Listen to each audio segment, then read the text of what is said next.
बिस्मिल्लाहिर्रहमानिर्रहीम। अस्सलाम वालेकुम डियर व्यूअर्स। तो कैसे हैं आप सब? उम्मीद करता हूं कि आप सब खैरियत से होंगे। तो पिछले लेक्चर में हमने पढ़ा था इंट्रोडक्शन टू कोऑर्डिनेशन। तो आज के इस लेक्चर में हम पढ़ेंगे टाइप्स ऑफ कोऑर्डिनेशन। कोऑर्डिनेशन के कौन से टाइप्स होते हैं और उनका क्या काम होता है और उनके examples. There are two types of coordination.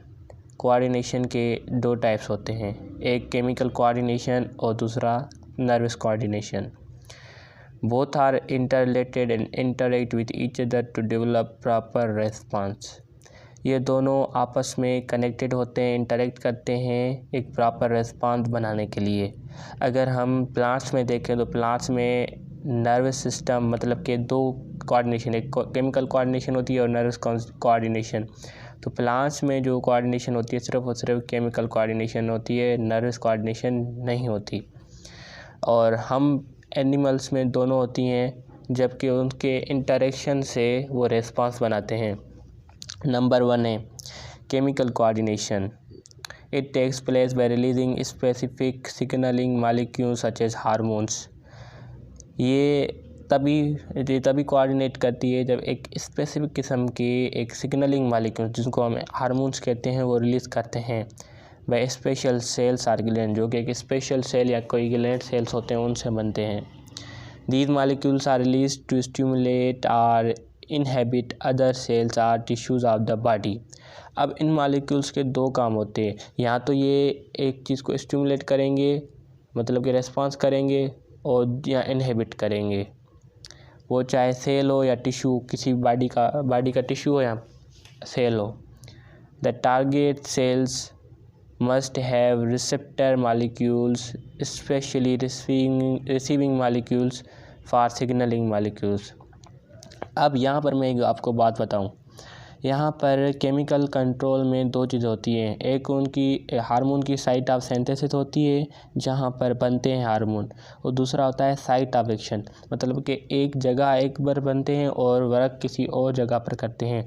मतलब कि एक जगह पर बने और टारगेटेड जो उनके सेल हैं, टारगेटेड जो प्लेस है वहाँ पर जाएंगे, उन पर एक्शन करेंगे या सिग्नल देंगे।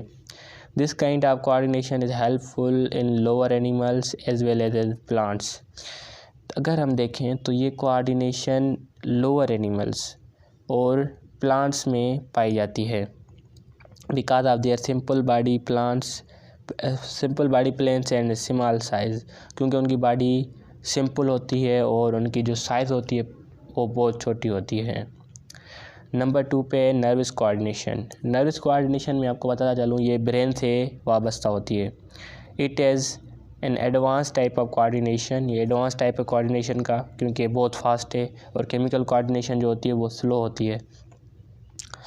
Exhibited by most of the animals, बहुत सारे एनिमल्स हैं उनमें ये पाई जाती है। Which is consequence of specially designed cell, जो कि एक स्पेशल डिज़ाइन सेल है मतलब कि न्यूरॉन, उससे मतलब कि उससे इसका सिग्नल पहुंचता है और रेस्पॉन्स पहुंचता है neurons. The neurons upon stimulation generate electrochemical signals. अब न्यूरॉन्स क्या करते हैं, न्यूरॉन्स उसी स्टिमुलस का एक रेस्पॉन्स तैयार करते हैं जो कि इलेक्ट्रोकेमिकल सिग्नल्स के फॉर्म में पहुंचता है उस आर्गन तक कि वो अपना एक्शन दिखाए। Since the signalling is in electric form so it is very rapid.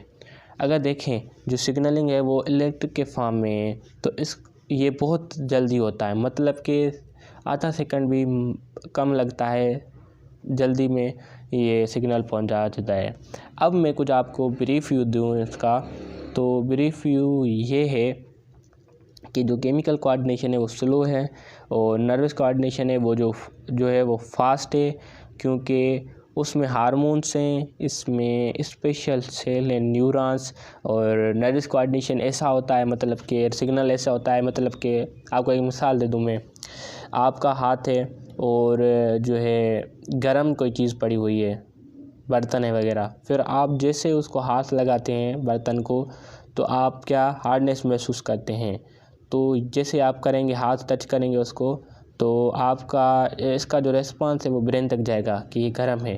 तो ब्रेन जल्दी में से ही एक कमांड भेजेगा हाथ से कि हाथ यहाँ से दूर करो।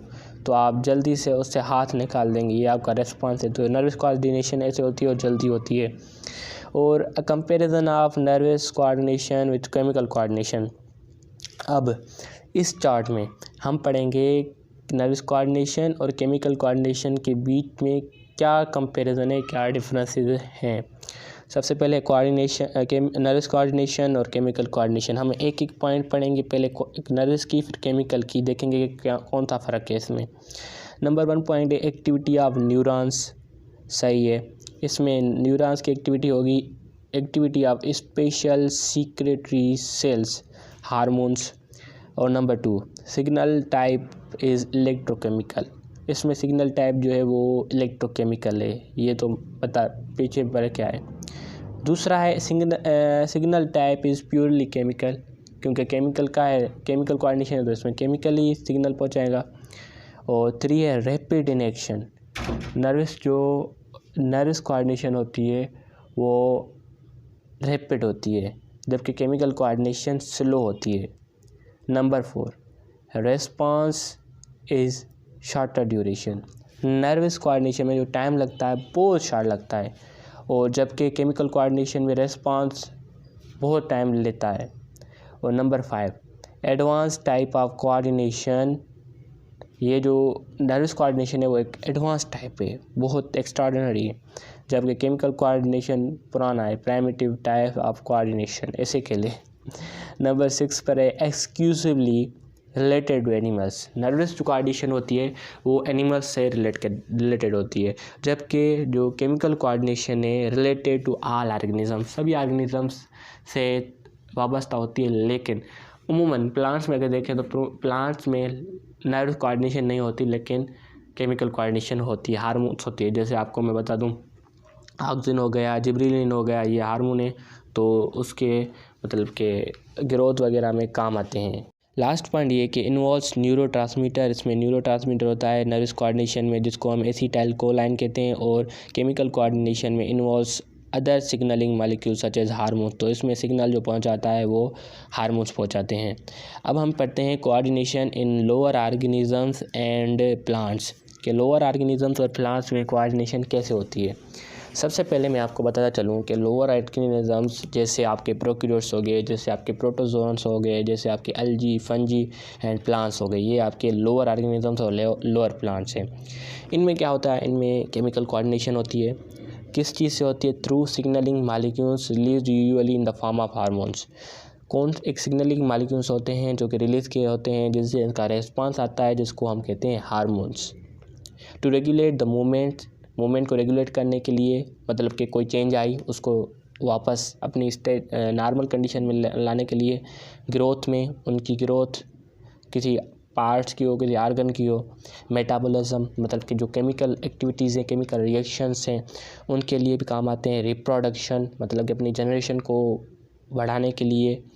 For example leaves of touch me not are closed when touched. Touch me not हम कहते हैं, जो शरम बूटी इसको कहते हैं, कुछ ऐसा नाम है इसका, टच मी नॉट, जो इसको कहते हैं, इसका साइंटिफिक नेम है मिमोसा प्यूडिका। इसको जब भी कोई टच करता है तो इसके जो लीव्स होते हैं वो फोल्ड हो जाते हैं, क्लोज हो जाते हैं। आफ्टर ए शॉर्ट वाइल, कुछ देर के बाद, they restore their original open position. तो कुछ देर के बाद वो अपनी जो ओरिजिनल पोजीशन है वो रिस्टोर कर लेते हैं। द प्रेशर और touch serve as a stimulus while closing down of leaves is a response। अब मैं आपको थोड़ा समझाता हूँ। अब क्या है, हमने पढ़े थे 3, एक आपका स्टिमुलस, आपका कमांड और आपका रेस्पॉन्स। अब जैसे ही आपने टच किया उसके लीव्स को, तो ये स्टिमुलस गया, प्रेशर गया, ये कहाँ पर गया? हार्मोन्स के पास। हार्मोन्स क्या करेंगे? रेस्पॉन्स देंगे कि लीव्स को भाई क्लोज करो, लीव्स को क्लोज करो। तो क्या होता है, जैसे ही कोई टच करता है मिमोसा प्यूडिका को, तो पहले तो उसके लीव्स खुले होते हैं, लेकिन जैसे वो टच करता है तो वो बंद हो जाते हैं। अब ये है give at least one reason why leaves of touch me not fold are closed when touch. तो ये आपके असाइनमेंट है और मैं भी आपको बताऊंगा, लेकिन ये आप कमेंट में ज़रूर बताइएगा, ये जो बॉक्स में लिखा हुआ है। आगे है other responses like growth reproduction are due to the secretion of hormones. अगर दूसरे रेस्पॉन्सेस देखें, जैसे आपकी ग्रोथ है, जैसे आपका रिप्रोडक्शन मतलब कि जनरेशन बढ़ाने का अमल है, due to the secretion of hormones, hormone की सीक्रेशन की बाय सीक्रेटरी सेल्स प्रोड्यूस करते हैं, carried via the transport media to their respective target organs. मैंने ये पहले ही आपको बताया था कि ये यहाँ पर दो चीज़ें होती है, एक होती है site of synthesis, site of action. एक जगह पर बनते हैं और एक जगह पर एक्शन दिखाते हैं, यही बात है।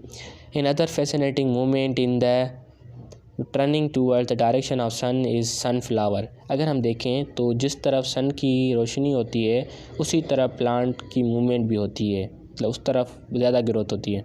It's bit slower movement which is believe to be caused by phyto hormones called auxins. ये बिलीव किया जाता है कि स्लो मोशन इसलिए होती है क्योंकि एक फाइटो हार्मोन है ऑक्सिन जो कि ग्रोथ में हेल्प करता है। It cause rapid cell growth in shaded regions of the plant. और अगर हम अगर हम देखें तो प्लांट्स के जो शेडेड एरियाज होते हैं, जहाँ पर ऑक्सीजन कम होता है तो वहाँ पर सेल की ग्रोथ रैपिड होती है प्लांट में। और ये मैं आपको बता दूं कि प्लांट जिस तरफ सनलाइट होगी प्लांट की मूवमेंट भी उस तरफ होती है, उस डायरेक्शन में। ये था आज का लेक्चर। उम्मीद करता हूँ कि आपको आज का हमारा लेक्चर पसंद आया होगा। अगर पसंद आया है तो कमेंट में लिख दें अपनी फीडबैक को। और आज के लिए इतना ही, मिलेंगे नए अच्छे लेक्चर में, तब तक अपना ख्याल रखिए। Wish you all the best and I love you all.